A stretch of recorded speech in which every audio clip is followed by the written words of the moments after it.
കേരളത്തിന് എയിംസ് അനുവദിക്കാത്തതിൽ കേന്ദ്ര സർക്കാരിന് ഹൈക്കോടതിയുടെ വിമർശനം. എയിംസ് വേണമെന്ന സംസ്ഥാനത്തിന്റെ ആവശ്യത്തെ നിസ്സാരമായി കാണാനാവില്ല. സാധ്യതാ പഠനം വൈകുന്നതിലും ചീഫ് ജസ്റ്റിസ് അധ്യക്ഷനായ ഡിവിഷൻ ബെഞ്ച് കേന്ദ്ര സർക്കാരിനെ വിമർശിച്ചു. വിശദാംശങ്ങളുമായി ഷബ്നയാണ് ചേരുന്നത്. ഷബ്ന, ഏറെക്കാലമായുള്ള കേരളത്തിന്റെ ആവശ്യമാണ് എയിംസ് എന്നുള്ളത്.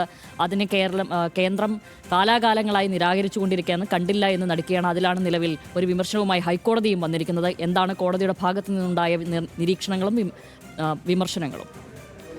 ശ്യാമിലി, കാസർഗോഡ് എയിംസ് കൂട്ടായ്മ നൽകിയ ഹർജിയാണ് കോടതി പരിഗണിച്ചത്. നേരത്തെ ഈ ഹർജി പരിഗണിച്ചപ്പോൾ 4 ആഴ്ചയ്ക്കകം ഇതിൽ സാധ്യതാ പഠനം, ഈ സ്ഥലം ഏറ്റെടുക്കുന്നതും അതുമായി ബന്ധപ്പെട്ട സാധ്യതാ പഠനവും പൂർത്തിയാക്കണമെന്ന് കോടതി നിർദ്ദേശം നൽകിയിരുന്നു.